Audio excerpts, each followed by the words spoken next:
क्या ईरान कमजोर हुआ है या पहले से ज्यादा मजबूत होकर, ताकतवर होकर उभरा है? इस सवाल का जवाब सादा हां या नहीं में देना मुश्किल है, क्योंकि ताकत सिर्फ फौजी सलाहियत का नाम नहीं बल्कि सियासी, सिफारती, माशी और अवामी अवामिल का मजमुआ होती है। दरअसल बात अगर ईरान की जाए तो जिस तरह से एक तरफ दुनिया की दो बड़ी ताकत यानी इजराइल और अमेरिका एक साथ थे और दूसरी तरफ ईरान तनहा और ऐसा मुल्क जिस पर कई सालों से, कई बरसों से एक तरह से पाबंदियां रही हों, उसके बाद भी ईरान मैदान पर डट कर एक तरह से अमेरिका और इजराइल के सामने खड़ा हुआ और सिर्फ खड़ा ही नहीं हुआ बल्कि मुंहतोड़ जवाब अमेरिका और इजराइल को दिया है।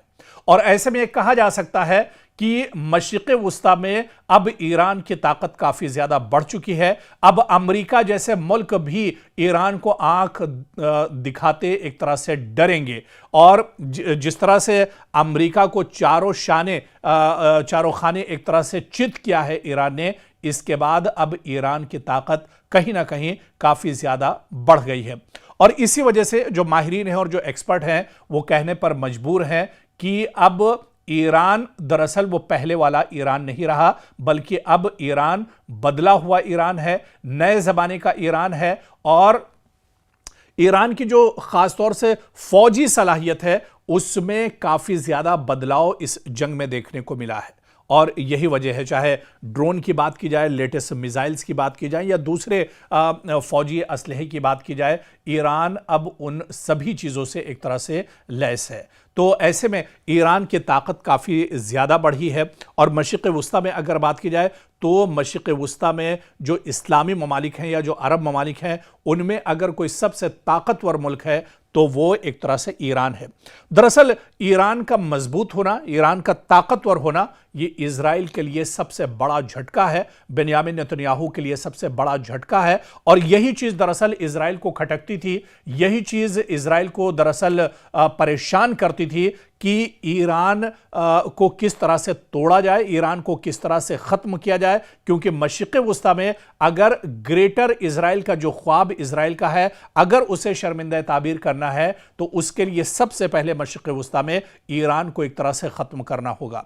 लेकिन अमेरिका और इजराइल जैसी ताकतें भी मिलकर ईरान को पसपा नहीं कर पाई, ईरान को नहीं हरा पाई, बल्कि इस जंग में आप देखिए कि अमेरिका जैसा सुपर पावर जो मुल्क है वो भी एक तरह से परेशान दिखा और आखिर में आकर एक तरह से ईरान के साथ उसे भी मुआहदा करना पड़ा, बातचीत की टेबल पर आना पड़ा। आपको याद होगा कि जब पहली बार ईरान पर हमला हुआ था, अमेरिका और इजराइल ने मुश्तरका तौर पर यह हमला किया था और उस पहले हमले में ही ईरान के supreme leader Ayatollah Ali Khamenei शहीद हो गए थे। उसके बाद आपको याद होगा कि ईरान ने बाकायदा वहाँ की जो लीडरशिप थी उसने यह ऐलान किया था कि इस जंग की शुरुआत तो इजराइल और अमेरिका ने की है, लेकिन इसका खात्मा अब ईरान करेगा। यानी जब ईरान चाहेगा तभी यह जंग एक तरह से ख़त्म होगी और इसका खात्मा होगा। और आपने देखा फिर उसके बाद कई मरहले आए, जिस तरह से ईरान ने पूरे मशरिक़ वुस्ता पर लगातार हमले किए। मशरिक़ वुस्ता में जहाँ पर अमेरिका की तंसीबात थी, अमेरिका का इंफ्रास्ट्रक्चर था, उसे बुरी तरह से ईरान ने नुकसान पहुँचाया। इसके अलावा आप देखिए कि मशरिक़ वुस्ता में इजराइल के अंदर घुसकर ईरान ने इजराइल के अंदर काफ़ी तबाही मचाई। और इसके अलावा जो सबसे टर्निंग जो पॉइंट इस जंग का था वो अबनाए हुर्मुज़ को बंद करना, अबनाए हुर्मुज़ पर ईरान का पूरी तरह से काबिज होना, जिसकी वजह से ही एक तरह से अमेरिका को सरेंडर करना पड़ा। तो कहीं ना कहीं अब इस जंग के बाद अब तस्वीर बिल्कुल साफ हो गई है कि दुनिया के सामने ईरान एक बड़ी ताकत बनकर उभरा है। और मशरिक़ वुस्ता में यह कहा जाए कि मशरिक़ वुस्ता की जो सबसे बड़ी ताकत मौजूदा वक्त में है वो दरअसल ईरान है। और इस जंग के बाद यह बिल्कुल साफ हो गया है कि ईरान अब पहले जैसी ताकत नहीं रही, बल्कि ईरान की ताकत में अब काफ़ी इजाफा हुआ है और जंगी एतबार से भी ईरान अब पहले से काफ़ी ज़्यादा मजबूत है।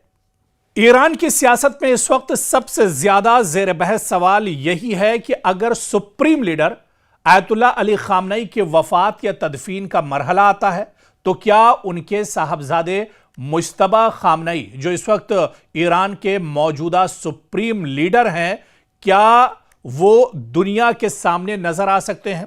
आपको याद होगा कि जब मुश्तबा खामनई ईरान के सुप्रीम लीडर आयतुल्ला अली खामनई की शहादत के बाद उन्हें ईरान का नया सुप्रीम लीडर बनाया गया था, उसके बाद से ही वो दुनिया के सामने एक तरह से नजर नहीं आए हैं। ना कभी मीडिया पर, ना कभी कैमरे पर, ना कभी टीवी पर उनकी कोई खबर दरअसल नहीं आई।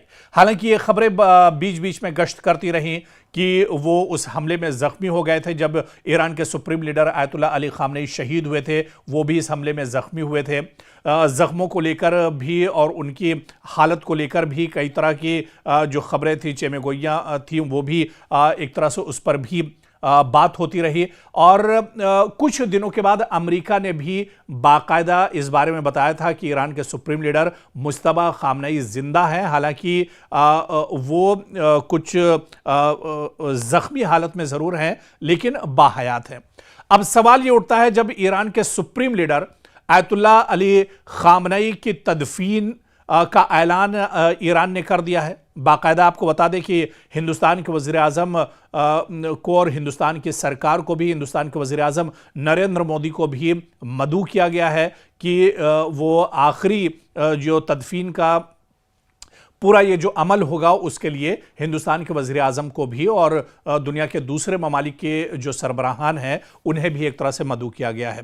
खैर, जब अब तदफीन होने वाली है ईरान के सुप्रीम लीडर आयतुल्ला अली खामनई जो शहीद हुए थे, तो ऐसे में जो सबसे बड़ा सवाल है वो यही है कि क्या मुश्तबा खामनई जो ईरान के मौजूदा सुप्रीम लीडर हैं, क्या वो दुनिया के सामने निकल कर आएंगे?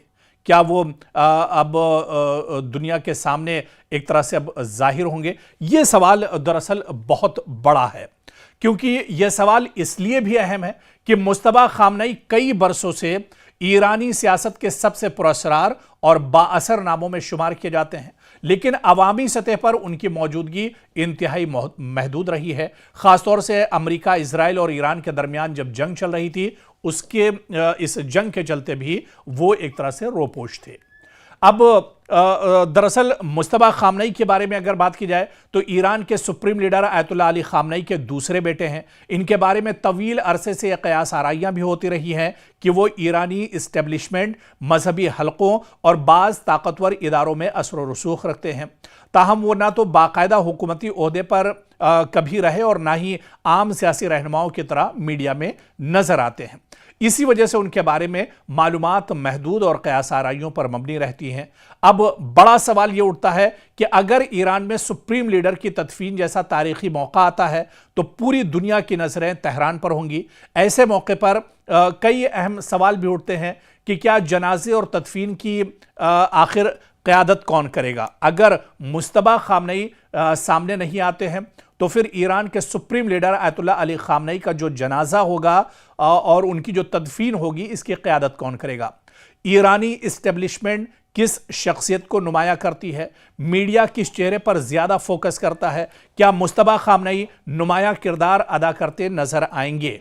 अगर वो मरकज़ी हैसियत में नज़र आते हैं तो इसे ईरान के मुस्तकबिल की क़यादत के हवाले से एक अहम इशारा दरअसल समझा जा सकता है, क्योंकि जब से ये जंग चल रही थी और अब जंग एक तरह से थम गई है, अब ईरान और अमेरिका के दरमियान मुआहिदों का दौर चल रहा है, बातचीत का दौर चल रहा है। और ऐसे में क्या ईरान के मौजूदा सुप्रीम लीडर मुश्तबा खामनई वाकई में दुनिया के सामने आ सकते हैं? क्योंकि ईरान के सुप्रीम लीडर, साबिक सुप्रीम लीडर आयतुल्ला अली खामनई की शहादत और उनकी तदफीन का जो मौका होगा, ये बहुत बड़ा मौका होगा।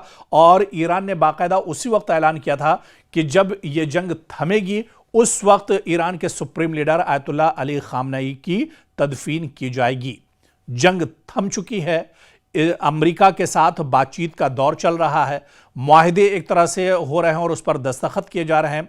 तो ऐसे में क्या अब जब तदफीन होगी ईरान के सुप्रीम लीडर आयतुल्ला अली खामनई की, क्या वाकई में मुश्तबा खामनई अब दुनिया के सामने निकल कर आएंगे? ये सवाल बहुत अहम है। और आने वाले दिनों में जब ये पूरा अमल होगा, तदफीन होगी, जनाजा उठेगा, उस वक्त क्या सुप्रीम लीडर मुश्तबा खामनई दुनिया के सामने आ सकते हैं? ये देखना भी बहुत अहम होगा।